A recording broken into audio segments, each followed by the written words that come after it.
Selamat datang di Wong Ngapa 96.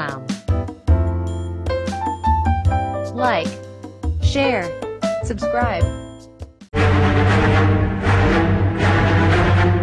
Assalamualaikum warahmatullahi wabarakatuh.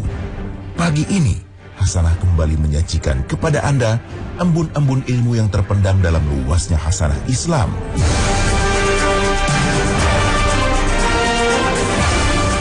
Anda tentu tahu apa itu menggunjing.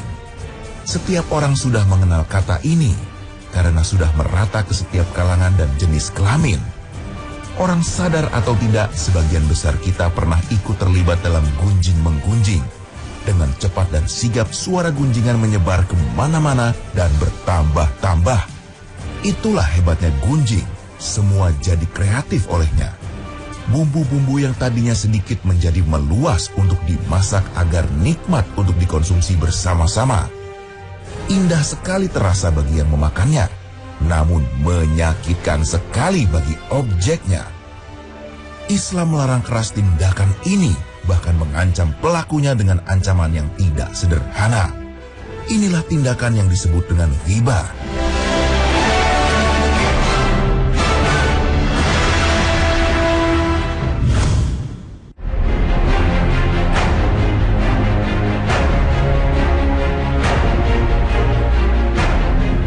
Atau bergunjing bisa dipahami dari keterangan Rasulullah Shallallahu Alaihi Wasallam saat mengatakan pada sahabat, "Tahukah engkau apa itu ghibah?" Mereka menjawab, "Allah dan Rasulnya yang lebih tahu." Ia berkata, "Engkau menyebutkan kejelekan saudaramu yang ia tidak suka untuk didengarkan orang lain." Beliau ditanya, "Bagaimana jika yang disebutkan sesuai kenyataan?" Jawab Nabi Shallallahu Alaihi Wasallam, "Jika sesuai kenyataan berarti engkau telah menggibahnya. Jika tidak sesuai berarti engkau telah memfitnahnya." Hadis riwayat Muslim. Keterangan Nabi Shallallahu Alaihi Wasallam ini bisa dipahami bahwa ghibah adalah menyebutkan kejelekan orang lain di saat ia tidak ada. Imam Nawawi rahimahullah menyebutkan, ghibah memang membicarakan sesuatu yang ada pada orang lain, namun yang diceritakan adalah sesuatu yang tidak menyenangkan dan ia tidak suka untuk diperdengarkan pada orang lain. Sesuatu yang diceritakan itu bisa jadi badan, agama, dunia, diri, akhlak, bentuk fisik, harta, anak, orang tua, istri, pembantu, pakaian, cara jalan, gerak-gerik, wajah berseri, kebodohan, wajah cemberutnya, kefasihan lidah, atau segala hal yang berkaitan dengannya.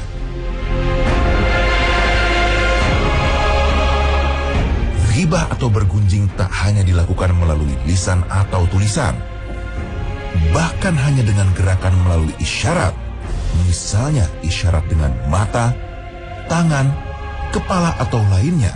Itu termasuk menggunjing atau ghibah. Ada seorang wanita yang menemui Aisyah radhiyallahu anha. Ketika wanita itu hendak keluar, Aisyah berisyarat pada Nabi Shallallahu Alaihi Wasallam dengan tangannya untuk menunjukkan bahwa wanita itu tubuhnya pendek. Nabi Shallallahu Alaihi Wasallam lantas bersabda, "Engkau telah menghibahnya." Hadis riwayat Ahmad. Maka segala sesuatu yang dimaksudkan untuk menghibah atau menggunjing termasuk dalam kategori ghibah dan hukumnya haram.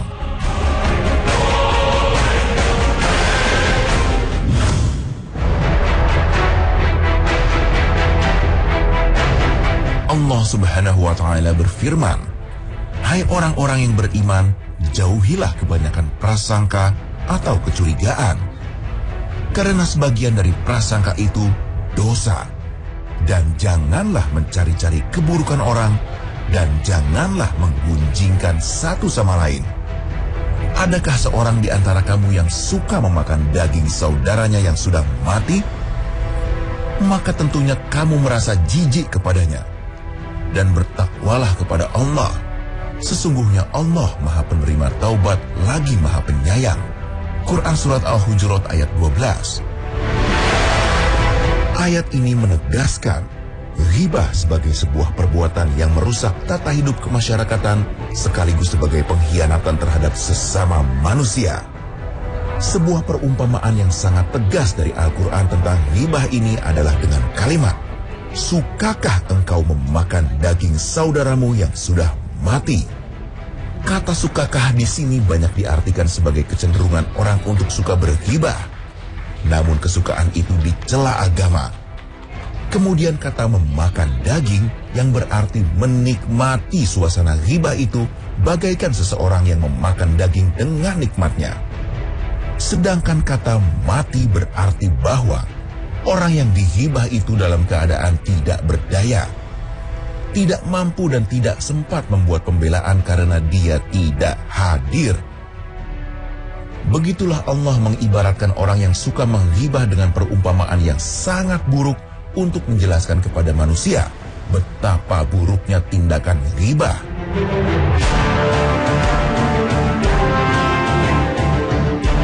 Allah Subhanahu wa Ta'ala memperingatkan dengan tegas untuk tidak mencela satu sama lain. Hai orang-orang yang beriman, janganlah sekumpulan orang laki-laki merendahkan kumpulan yang lain. Boleh jadi yang ditertawakan itu lebih baik dari mereka. Dan jangan pula sekumpulan perempuan merendahkan kumpulan lainnya. Boleh jadi yang direndahkan itu lebih baik. Dan janganlah suka mencela dirimu sendiri, dan jangan memanggil dengan gelaran yang mengandung ejekan. Seburuk-buruk panggilan adalah panggilan yang buruk sesudah iman, dan barang siapa yang tidak bertaubat, maka mereka itulah orang-orang yang zalim. Quran Surat Al-Hujurat ayat 11. Maksud jangan mencela dirimu sendiri dalam ayat ini ialah mencela antara sesama mukmin, karena orang-orang mukmin seperti satu tubuh.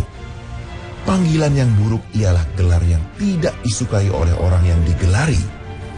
Seperti panggilan kepada orang yang sudah beriman dengan sebutan "Hei fasik", seperti panggilan kepada orang yang sudah beriman dengan sebutan "Hei fasik" atau "Hei kafir" dan sebagainya. Oleh karena itu tidak halal seorang muslim yang mengenal Allah dan mengharapkan hidup bahagia di akhirat kelak memperolokkan orang lain atau menjadikan orang sebagai objek permainan dan perolokannya. Sebab dalam hal ini ada unsur kesombongan yang tersembunyi dan penghinaan kepada orang lain, serta menunjukkan suatu kebodohan tentang neraca kebaikan di sisi Allah.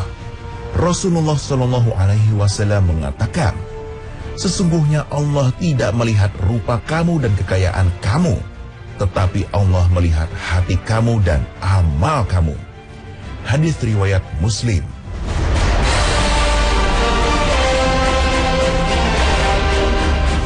Dalam sebuah riwayat disebutkan bahwa Ibnu Mas'ud pernah membuka betisnya dan nampak kecil sekali. Para sahabat lain yang melihat mentertawakannya. Maka Rasulullah Shallallahu Alaihi Wasallam bersabda, "Apakah kamu mentertawakan kecilnya betis Ibnu Mas'ud? Demi Allah yang diriku dalam kekuasaannya, bahwa kedua betis itu timbangannya lebih berat daripada gunung Uhud." Hadis riwayat Toyalisi dan Ahmad. Al-Quran juga menegaskan tentang orang-orang musyrik yang memperolok orang-orang mukmin. Kelak di hari kiamat, neraca akan menjadi terbalik. Pihak yang memperolok menjadi pihak yang diolok dan ditertawakan. Sesungguhnya orang-orang yang berdosa adalah mereka yang dahulunya di dunia mentertawakan orang-orang yang beriman. Dan apabila orang-orang beriman lalu di hadapan mereka, mereka saling mengedip-ngedipkan matanya. Dan apabila orang-orang berdosa itu kembali kepada kaumnya, mereka kembali dengan gembira. Dan apabila mereka melihat orang-orang mukmin, mereka mengatakan, sesungguhnya mereka itu benar-benar orang yang sesat. Padahal orang-orang yang berdosa itu tidak dikirim untuk penjaga bagi orang-orang mukmin. Maka pada hari ini, orang-orang yang beriman mentertawakan orang-orang kafir. Quran Surat Al-Mutaffifin ayat 29 hingga 34.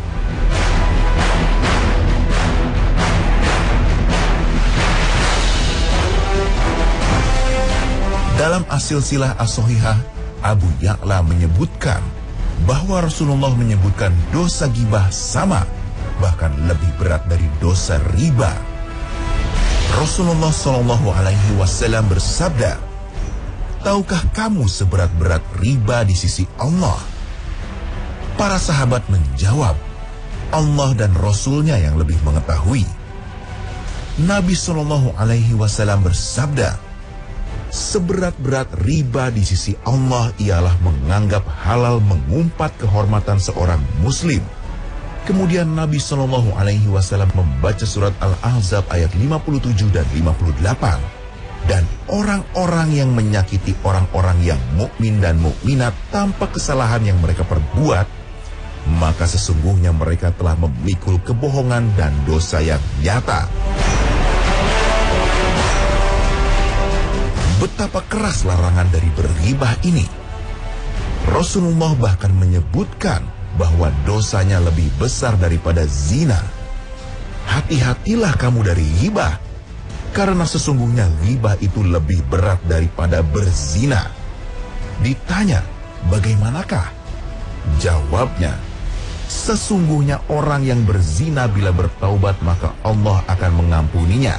Sedangkan orang yang ghibah tidak akan diampuni dosanya oleh Allah sebelum orang yang dighibah memaafkannya. Hadis riwayat Al-Baihaqi, At-Tabrani, Abu Asy-Syaikhi, dan Ibnu Abid. Begitu beratnya perbuatan ghibah, bahkan Rasulullah SAW mengingatkan umatnya agar menghindarinya, bahkan melarang untuk mendengarkan dan mendiamkan perbuatan ini. Maka saat kita berada di tengah orang yang bergunjing dan berghibah, wajib bagi kita membantah orang yang melakukannya. Sahabat mulia Abu Darda mengingatkan kita akan sabda Rasulullah SAW, "Barang siapa membela kehormatan saudaranya, maka Allah menghalangi wajahnya dari api neraka di hari kiamat." Hadis riwayat Tirmidzi.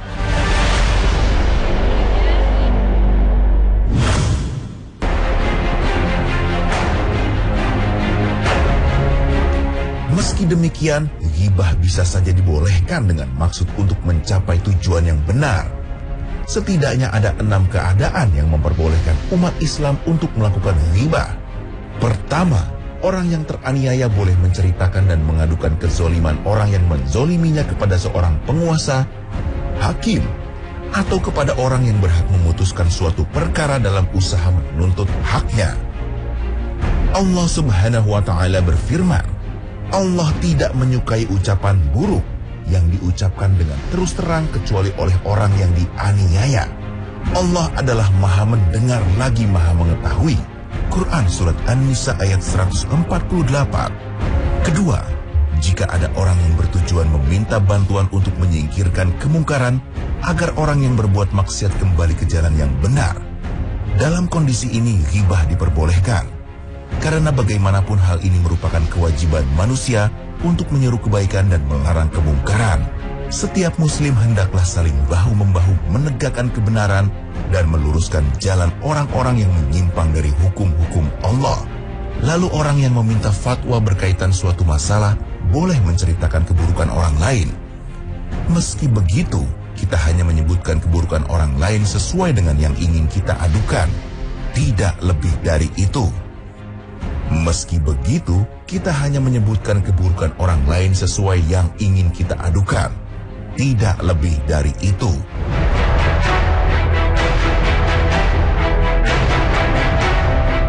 Kemudian ghibah ketika terjadi kejahatan seperti perawi, saksi, atau pengarang yang cacat sifat atau kelakuannya. Menurut ijma ulama boleh, bahkan wajib memberitahukannya kepada kaum muslimin.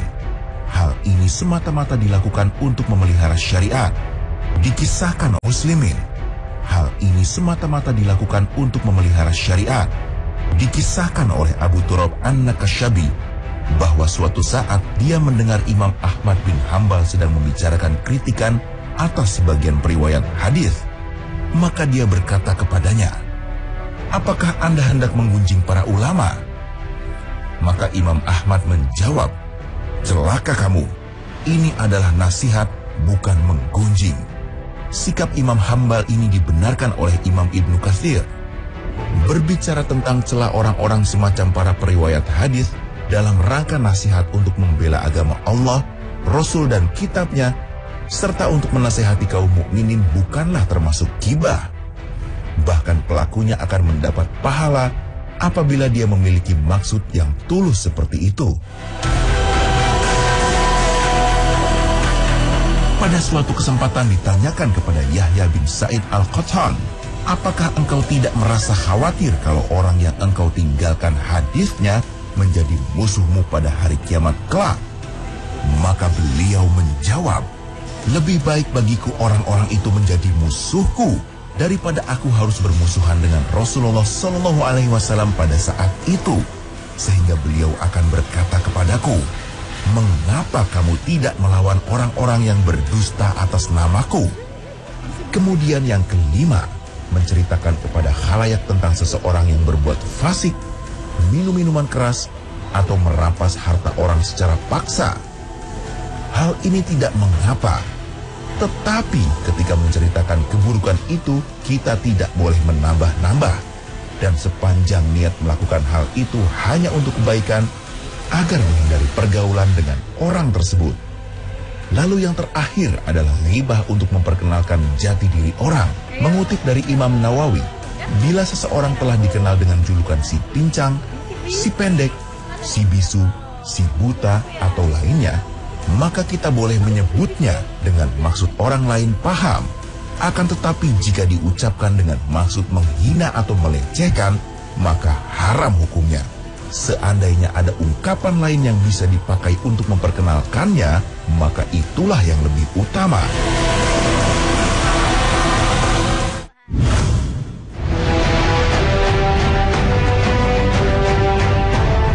Nikmat Allah Subhanahu wa Ta'ala yang terlimpah kepada kita tiada terbilang, hingga kita tidak mampu menghitungnya. Allah Subhanahu wa Ta'ala berfirman, dan jika kalian ingin menghitung nikmat Allah, niscaya kalian tidak akan mampu menghitungnya. Quran Surat Ibrahim ayat 34. Di antara sekian banyak nikmatnya adalah lisan atau lidah, sebagai sarana mengungkapkan keinginan jiwanya. Bukankah kami telah menjadikan untuknya 2 mata, lisan, dan 2 bibir? Quran Surat Al-Balad ayat 8 hingga 9. Dengan lisan, seorang hamba dapat terangkat derajatnya dengan beroleh kebaikan di sisi Allah Subhanahu wa Ta'ala. Sebaliknya, ia juga dapat tersungkur ke jurang jahanam dengan sebab lisannya. Sebagaimana sabda Rasulullah SAW, sesungguhnya seorang hamba mengucapkan suatu kata yang Allah ridhoi dalam keadaan tidak terpikirkan oleh benaknya, tidak terbayang akibatnya, dan tidak menyangka kata tersebut berakibat sesuatu, ternyata dengan kata tersebut Allah mengangkatnya beberapa derajat. Dan sungguh seorang hamba mengucapkan suatu kata yang Allah murkai dalam keadaan tidak terpikirkan oleh benaknya, tidak terbayangkan akibatnya, dan tidak menyangka kata tersebut berakibat sesuatu, ternyata karenanya Allah melemparkannya ke dalam neraka jahanam. Hadis riwayat Bukhari. Tapi sayangnya kita sering menyalahgunakan nikmat Allah yang satu ini. Lisan dilepaskan begitu saja tanpa penjagaan, sehingga keluar darinya kalimat-kalimat yang membinasakan pengucapnya. Ghibah yang berujung pada dusta, fitnah dan adu domba biasa terucap dari mulut-mulut kita. Terasa ringan tanpa beban, seakan tiada balasan yang akan diperoleh.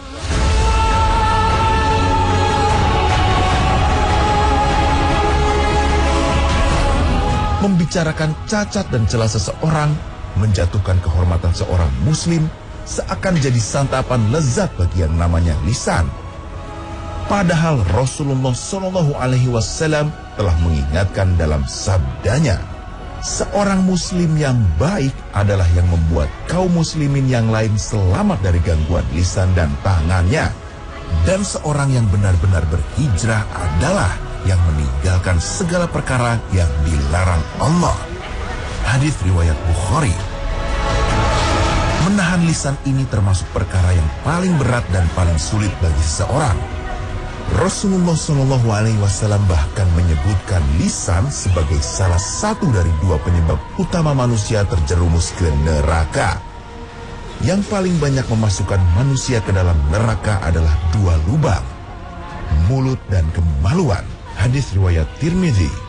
Tapi ada juga janji manis dari manusia paling mulia Rasulullah SAW jika umat Islam mampu menjaga lisannya. Siapa yang bisa menjamin untukku apa yang ada di antara dua tulang rahangnya, yaitu lisan, dan apa yang ada di antara dua kakinya, yaitu kemaluan, maka aku akan menjamin surga baginya. Hadis riwayat Al-Bukhari. Ucapan sahabat mulia Abu Bakar radhiyallahu anhu sungguh patut menjadi renungan agar kita terhindar dari penyakit ghibah. Beliau memegang lisannya lalu berkata, "Ini yang akan mengantarkan aku ke neraka." Sungguh, Allah Maha Mengetahui lagi Maha Mendengar. Tidak ada satu ucapan pun yang diucapkan, melainkan di dekatnya ada malaikat pengawas yang selalu hadir. Quran Surat Al-Qaf ayat 18.